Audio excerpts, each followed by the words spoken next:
this is Manin Rabu from Batam. I love listening to Gold FM, only the classic hits. I'm Sela Sadakau from Vatupula. I only listen to Gold FM, only the classic hits. Gold Naka, I'm Vale and I'm working at Golden Pro Resort and I love listening to Gold FM because it plays a really wide range of classic music. I'm Saini Sakio from Kashmir Lotoka. I like Gold FM, but only the classic hits. Gold FM, only the classic hits.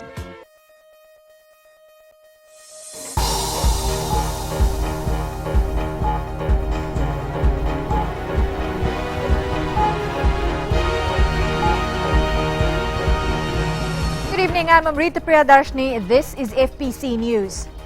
Tonight, burnt body identified and treated as alleged murder. New Zealand to make improvements on PESA Plus negotiations. And cleanup campaign controls increase in mosquito-borne diseases.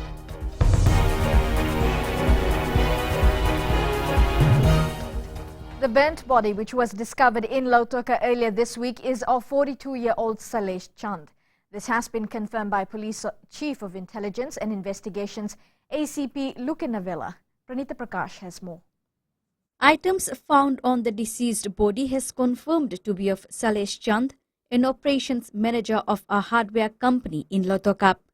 Police Chief of Intelligence ACP Lukinavela told FBC News that the deceased wife was able to identify the pants her husband was wearing. The case is now being treated as an alleged murder.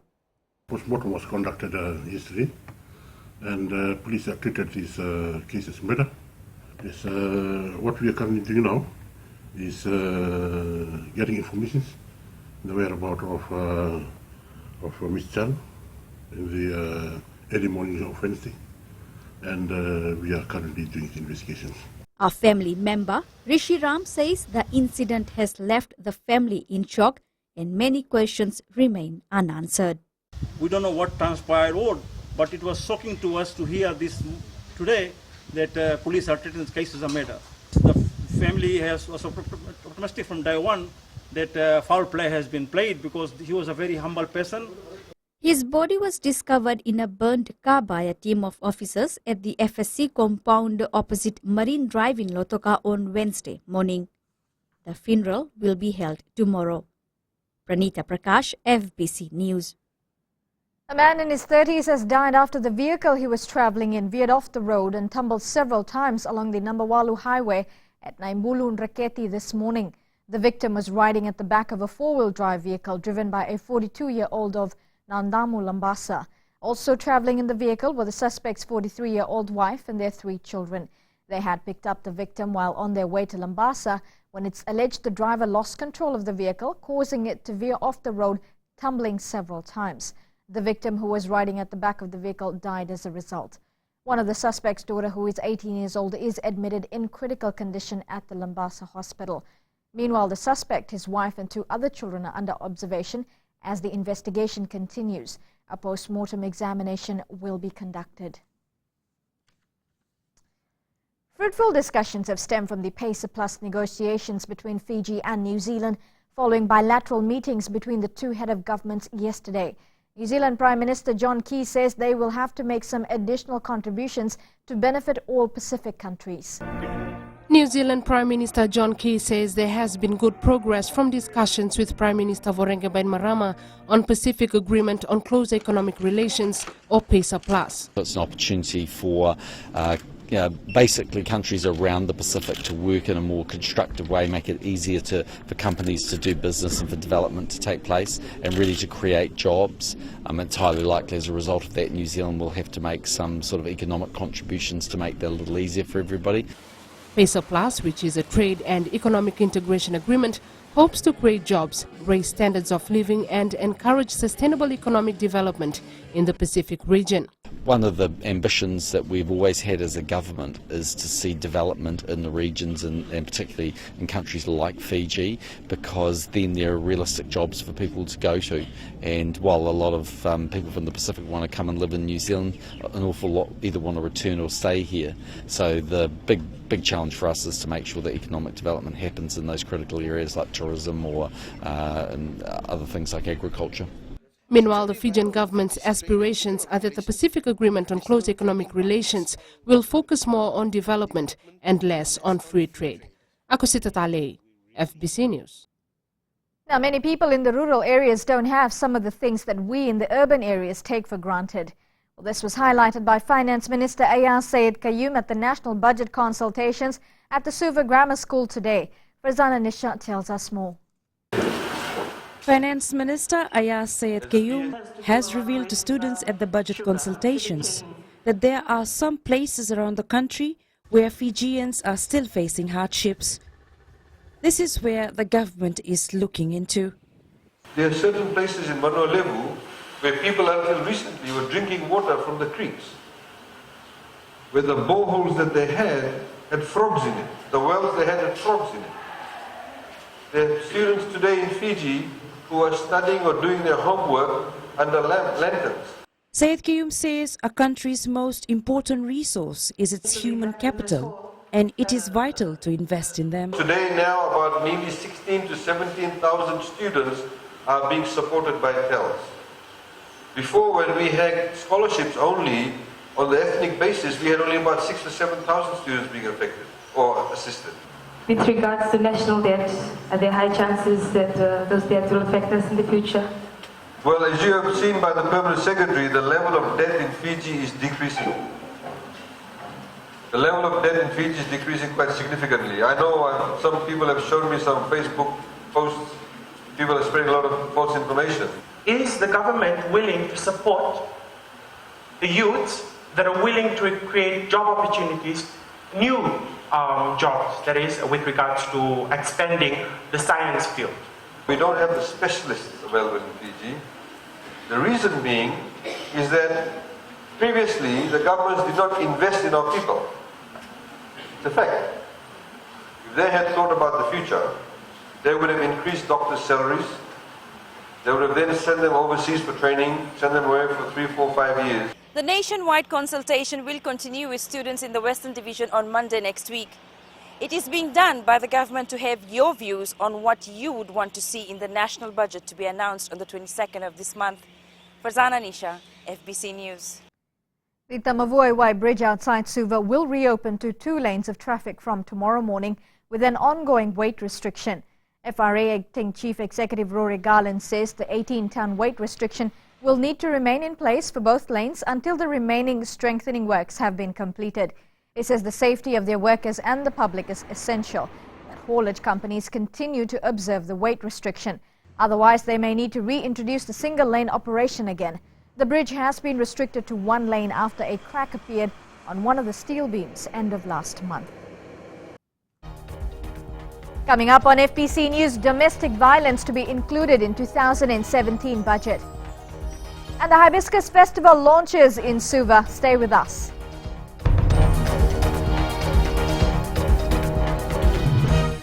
FM rocks. My name is Denasa and I'm from Lotoka and I love listening to Today FM. My name is Ulamila. I work at Golden Point Resort. I love listening to Today FM. It rocks in Raki. I'm Mary from Mandera. I love listening to Today FM. Today FM rocks. We love listening to Today FM. Today FM rocks. Today's hit music on Today FM.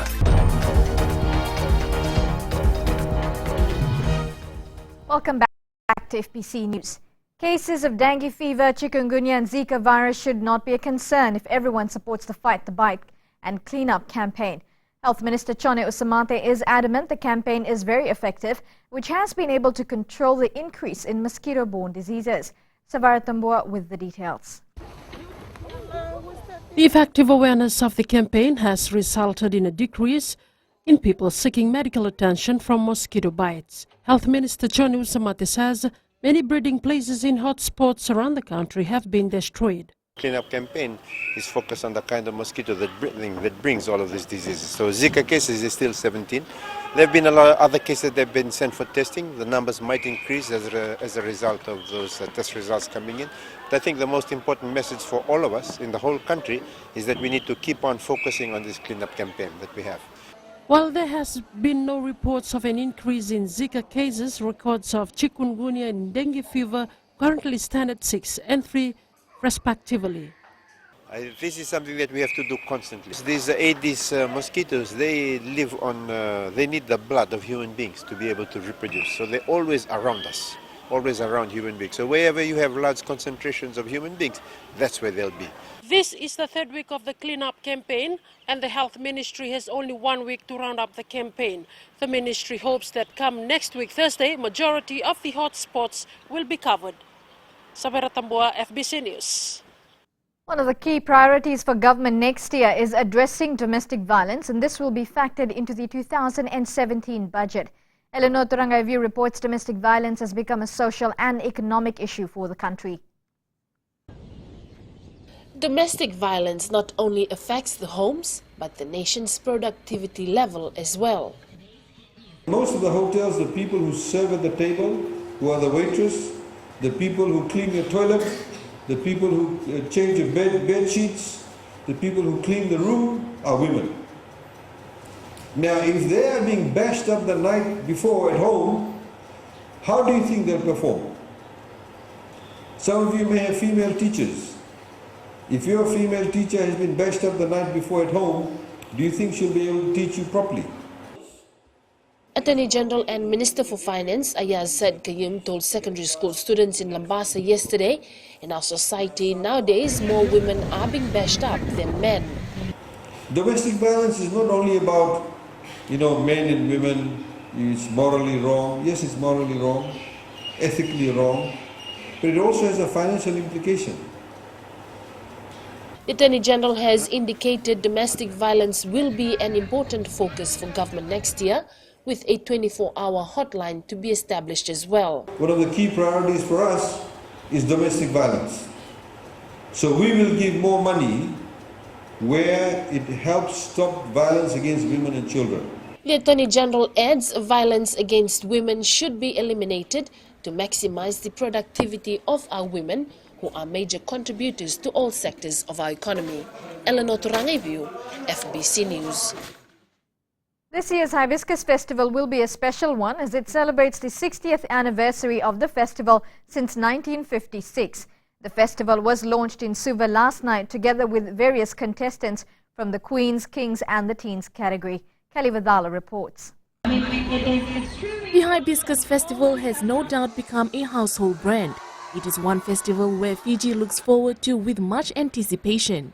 This year we hope to bring the enthusiasm of the hibiscus spirit, the hibiscus of years, the hibiscus that many of us grew in, because we are now celebrating 60 years of Hibiscus Festival. We are only 2 months away shy of the festival, and as always our team is working in bringing you the best of entertainment both on and off stage. You can expect many big programs to return. This year's festival theme is Road Safety is Everyone's Business. It's aimed at educating the public about the increasing concern of fatalities on our roads. Hibiscus Festival is now more than just a charity and a basic food store, but an event with exciting program, with kings, teens, queens, and sometimes Turangas, contestants, so various products distribution and a very large variety of food stores and rights.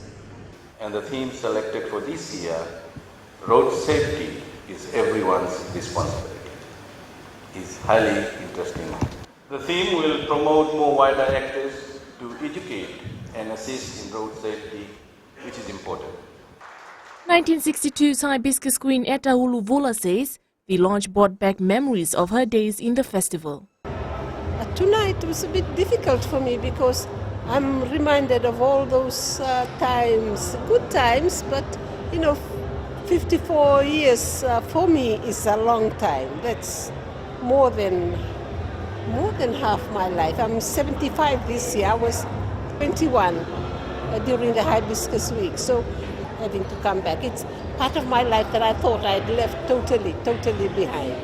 The Vodafone Hibiscus Festival will be a 9-day event from the 12th to the 20th of August at its new venue, the Vodafone Arena in Lovala Bay in Suva.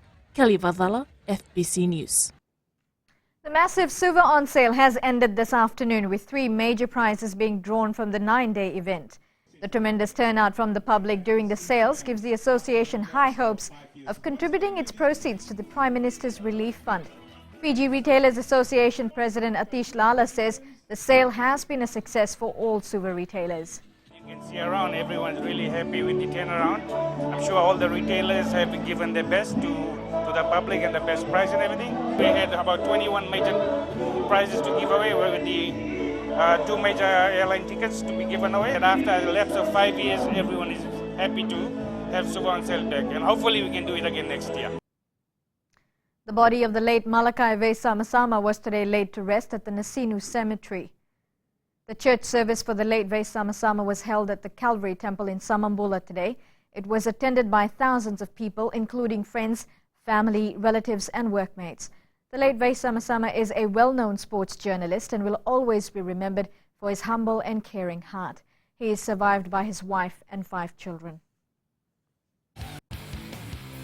Coming up in sports after the break, Flying Fijians win PNC opener. And Talevu Kachi competition heats up. Those stories and more coming up.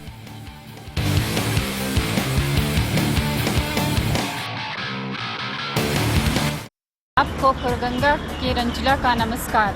Radio Fiji की सुंदर सुंदर यादों का खजाना एकदम बचपन के दिन याद करा देते हैं। हमारा नाम जोनी नायडू है, हम रहता है मलोलो में और हम टैक्सी ड्राइवर है। हम सब टाइम अपन टैक्सी में रेडियो फिजी सुनता प्रोग्राम। हम सिंगाटोका के हैं, हमारा नाम है रोजी। हम लोग यहाँ पे रेडियो फिजी 2 सुनता है। राम राम, मैं रेमस प्रसाद बोलता हूँ, तब होता हूँ कोई रहता हूँ। मैं जब भी सुना रेडियो फिजी 2 ही सुनता हूँ। रेडियो फिजी 2 देश की धड़कन।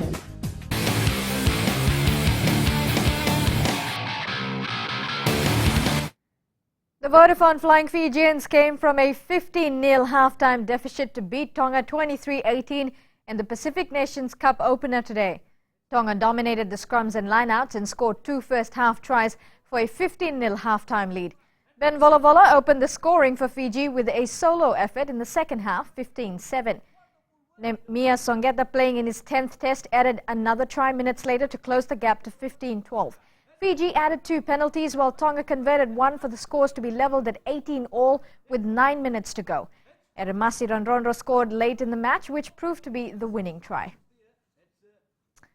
And Fiji will host Samoa in their second match next Saturday.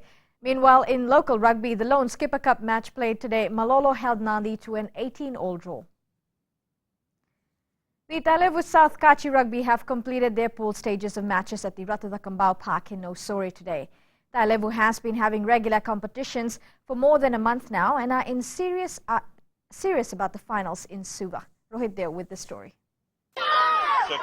Talevu South Kachi Rugby Association finished the pool stages of its competition on a high note today. It doesn't get any easier for the players from here. Next week we'll move on to a new concept that we have introduced here in Talevu, which is our franchise, where we have to combine 2 or 3 schools together to form a team. Talevu is trying its best to get their best players to the finals. The coaches are working very hard now, trying to identify. First of all, we've got to do the identification process. We've got to identify the potential and the talents that we have here in Talevu, which I can say is so much that we teachers are so lucky to be here in Talevu to get all these talents together. The players also had a joyous day today with the hope of representing their district one day. I'm happy. I like representing Talevu Kachi Rugby. I'm happy to be part of this competition and I'm look forward to represent Talevu. Talevu Zone Finals kicks off next Saturday at Ratadakambao Park. Rohit Deo, FBC Sports. The Fiji Under-17 Regional Academy Under-17 football side is slowly gaining momentum as it prepares for next year's Oceania playoffs. The Shalen Lal coach side has been progressing well in the Youth League, playing against players older than them. Rohit Deo once again. 5 months in camp and the fruits are already showing. The Fiji Under-17 Regional Academy side has progressed well as expected. The boys are doing well. They are now well versed as to what is their day-to-day activities in regards to their football environment at the academy. And yes, of course, they all know that this is a regional academy team, and they are all fighting up to their positions when we make up the national team in December. The academy side is one of many development programs Fiji football is working on. Another one is the Under-17 League, which kicks off tomorrow. And the southern teams will start their games this week, and we are working with the competitions department of Fiji FA. So they are planning to have the western games in 2 weeks' time, and the same in the southern division. In matches tomorrow at the Fiji FA Academy grounds in Suva, Navu Under-17 plays Suva at 11 a.m, after which Nasinu battles Tailevu Nitasiri at 1 p.m. Rohit Deo, FBC Sports. Tailevu young girls are trying their best to vie for a place to represent Tailevu for the inter-district competition, which is scheduled during the second-term school holidays. Tailevu South young netters participated for the second round of the competition at the Nosori Primary School ground today. Tailevu South Netball Association President Mareda Kadimaiwai says before competing nationwide, they will have to first battle with Nasinu and Suva.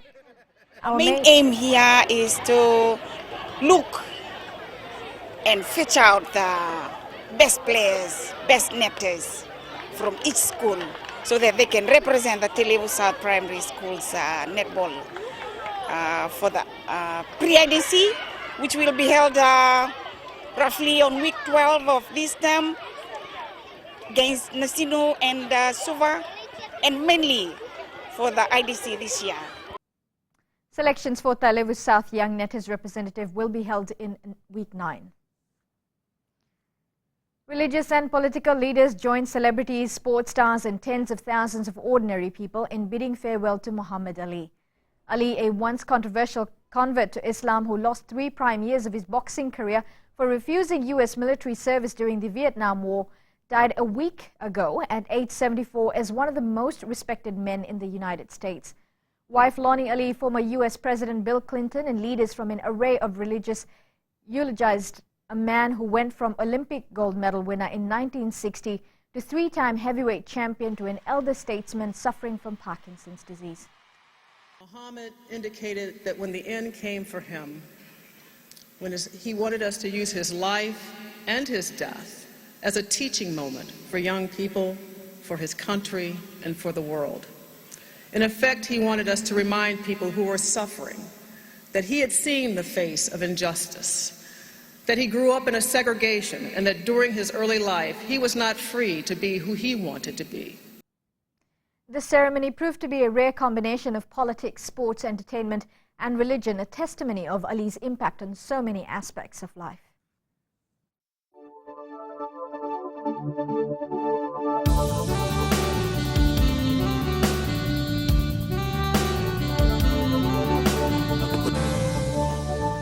Fine weather prevailed over the country today. Now, a trough of low pressure lies slow moving over Tuvalu, Tokelau and the northern Cooks. Another trough lies slow moving over Wallis and Tonga.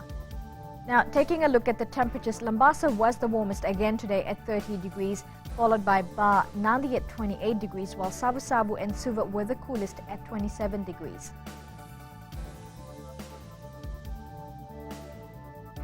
Tomorrow you can expect fine weather for a beautiful Sunday spent with family and friends.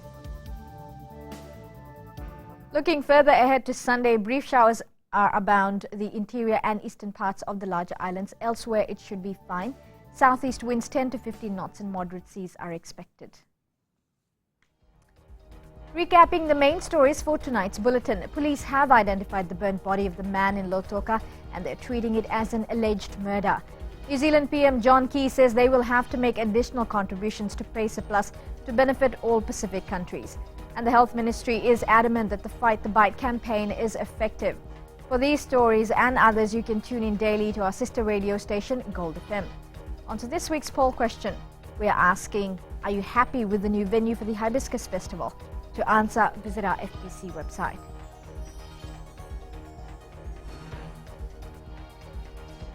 Send us newsworthy pictures and videos on email citizens@fbc.com.fj or share it with us via our Facebook page, FBC News. And if you're on Twitter, follow and tweet us your news tips at FBC News or hashtag FBC News. You've been watching FBC News. Good night.